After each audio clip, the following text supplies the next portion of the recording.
Hey guys, Alex Raykin here, and today I want to talk about the importance of practicing non-judgment. Stay tuned. So what do I mean by non-judgment and why is this so important?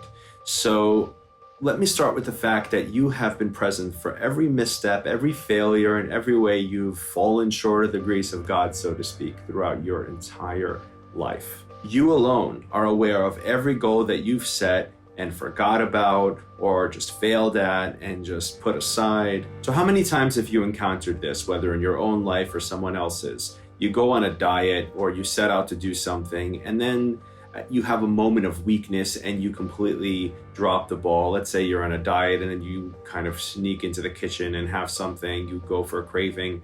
And then after that point, you basically just kind of go ham and you eat everything in the fridge. You're like, whatever, it's already, this day's already ruined, so I'll just start tomorrow. So it's important to realize that the road to success is actually paved by many small failures and even small quits. So I think we all know that in order to reach a long-term goal, one that requires lots of practice and commitment and consistency, it's just that. It basically requires you to show up every day, day in and day out. And one might think like, well, if they just stop at some point for days, weeks, even months, that's the end of that and they'll never really reach that goal.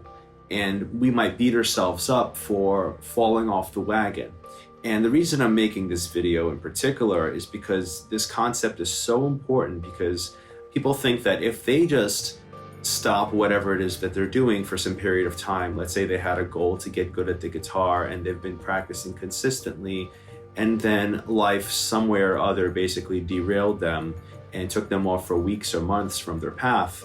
And people have this sort of self-defeating attitude that if that happened, then, well, I guess they're just not going to happen and it's just not worth coming back to it, basically. So the truth is that everyone who's ever achieved anything great that's taken a long time to achieve has had many moments where they pretty much threw in the towel and then just picked it back up, because they realized that's where the path of meaning lies. So how effective and successful they are at reaching their goal in a timely manner doesn't so much depend on their consistency, although it does, but it more so depends on their ability to not judge themselves when they miss the mark or when they fall off for a period of time. So if you've been on a diet or exercise regimen or anything else you're doing for your own good, and you've sort of fallen off for one reason or another, and you're sort of judging yourself harshly for it, it's not really serving you and it's not getting you to your goal.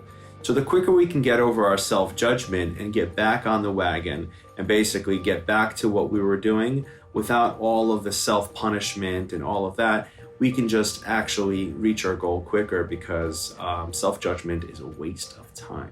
So one important thing here to discuss is actually meditation. And I have a video on that right up here.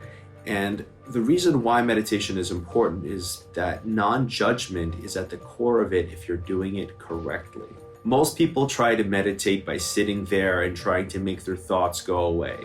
That's not going to work unless you are a Buddhist monk that has been doing it for 40 years. Now, most people think meditation is just turning off your thoughts and focusing on breathing or something like that. It's not really that, and expecting your mind to just shut off is unrealistic because we're human. That part of your mind that just has thoughts, I don't call that thinking. I call that literally having thoughts. Thinking is critical thinking, to have a thought and then to judge it with another thought and so on and so forth. But that just wheel of thoughts that we just have if we just stop and do nothing is always there. Now, what do we do about that and why is this important? So with meditation done properly, what we need to do there is to sit and have a focus such as the breath, where we don't control the breath, we just watch it in a given place. Let's say we feel the nostrils with the air coming in and out of them, or the rise and fall of the stomach, something along those lines, but we just keep our focus there.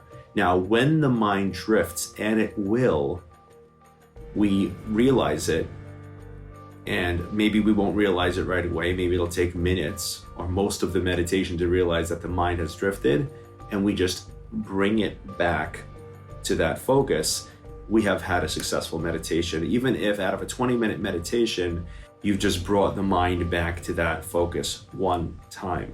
So that means that you can have 19 minutes of meandering thinking and then realize that you've been meandering all along and bring back your mind to the focus. And that is a successful meditation, because meditation is actually just the practice of bringing the focus back.